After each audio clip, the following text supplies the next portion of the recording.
Where do you think you'll play this year? What position? Yeah, it's a good question. I think primarily so far in my career I've been firstly a forward and then help the team with whatever role comes up. So whether that's in the back line or in the ruck, I'm not too sure yet. It's just more of a judgment call week to week, obviously depending who we're playing. But yeah, up to Simo, but I think I'll start up forward. So looking at the Suns, you think there'll be three big forwards then? You'll play three big forwards? Yeah, I'm not sure. I think on Friday we did that for a period of time in our gameplay, so waiting to see match committee and what they decide, but I wouldn't be surprised if that's how it shapes up. Is that frustrating for you, not being settled down in a position? Nah, I think it helps me develop a lot. I mean, I think if you look at a lot of young forwards and key position players, they play at both ends of the ground, exposes you to, if I'm playing a really good forward, maybe pick up a few tricks of what they've done. But I just enjoy playing footy for the team and being able to play as often as I can is all I really want to do this year. Simo mentioned last week not only the three big forwards but then Vardy and Nat Nelly. Have you trialled that in any game practice so far with you three up forward and then Vardy and Nick playing as well? Yeah, we got a little bit of a look of that on Friday, so we did a little bit of match play and it worked pretty well. We've been doing a lot of work with Vards so far this pre-season with how everything looks, but obviously JK's been out for a couple of weeks, but we're sure we'll move back into that pretty smoothly. We've done it before and I think we have a good system in place. To win a premiership, the next, you've got your star-studded Eagles, haven't you? The next level need to step up from what you've done in recent times. Do you feel you're one of those groups and do you take that responsibility? We've always had the mindset, I think, from 2018 of squads win flags and everyone needs to play their role, so I think that's important. It's not only the 22 or, like you say, maybe the top 3 or 4 on the side, but the whole list of 45 needs to push each other and that's what we wanted to do this year.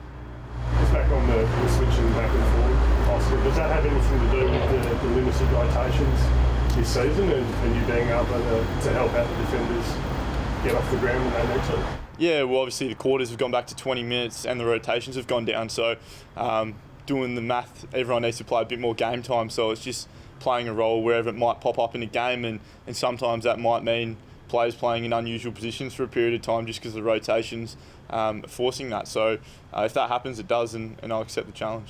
You're young and fit. What's your sort of rotation like in the game? Do you come off much? I've come off a little bit in the last couple of years. I think if you look at some of the anchors on either side, Jack Darling, Gov, TB, they don't really come off that much. So perhaps it's a chance to give them a little bit of a spin on the bench and get their breath back. But it's more of a game-by-game situation, I think. How about JK, I guess, with the limited pre-season in recent weeks? What have you seen from him, I guess, in recent training sessions going into round one? How do you think he's going to go? Yeah, he looks really sharp. He's done it for a period of time. I think my whole time at the club he hasn't been available for pre-season, and round one comes along and he's performing at his best as he always does. So we all have faith in him, and I'm sure he'll be available for selection this week.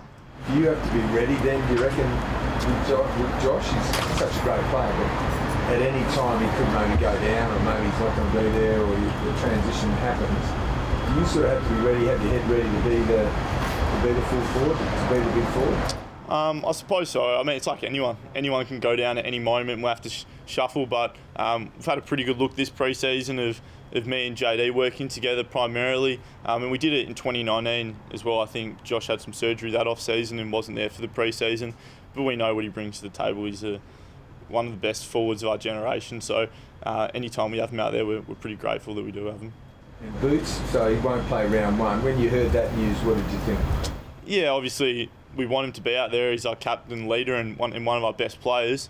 But I don't think it's too serious of a hammy. I didn't actually notice it during the game, and just saw him the next day, and he was a little bit proppy. So I'm sure they'll be cautious with him because he is a really good player. But hopefully, be back out there soon. What do you make of Gold Coast and in particular Matt Rao? Now we get to hopefully see him for longer than just 5 games. What did you make of his performances early on last year? Yeah, impressive. I think especially that game we played them, they really jumped us. We were really disappointing that day, but they're a really tough side and they've got a lot of top-end young talent, so we know what they bring. They're strong in the contest, so we're going to have to really be on our A game, otherwise they can beat us. It was a pretty nasty game, that one. What were your recollections of that? Yeah, not great. Just getting over to the hub and getting whacked pretty early by Gold Coast was disappointing. But yeah, it was a long time ago. It feels longer than just a year ago. But as I said, they're a talented young team, so we've got to be at our best, and we can't allow them to have the game that they want. It's almost payback time though, isn't it? They have to come over here now so you can return the favour. Yeah, I'd like to think so, but as I said, I'm actually not too sure how they're tracking. Obviously, they had a practice match 2 weeks ago, but 2 weeks is a long time in footy. I'm not sure what team they'll put up. Obviously, had 26 each in the last pre-season game, but looking forward to the challenge for sure. How many guys who might come right in the mix, Oscar, with your skipper injured, Xavier O'Neill and Zane True? What have you seen from those guys on the training? Yeah, Xavier's been playing with the mids and played. I think he played a full game in our last pre-season hit-out, and Zane True's been really impressive.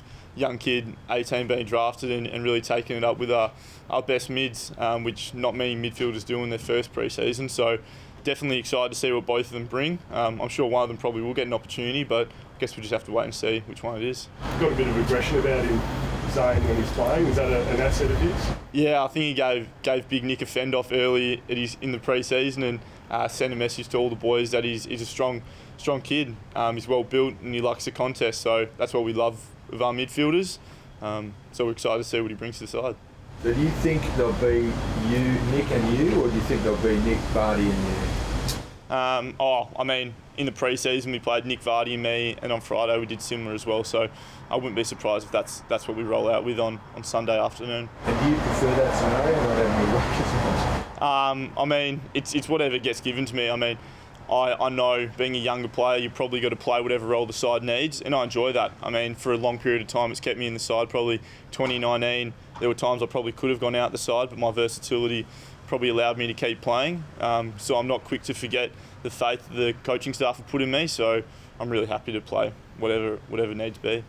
And have you got anyone in the team that could upset Rowley or pull his jumper out of his pants and all that sort of stuff? Yeah, I think Duggo's moved into the midfield, so being an annoying half-back flanker in his past, I'm sure he could probably do a role similar to that. But we'll just have to wait and see.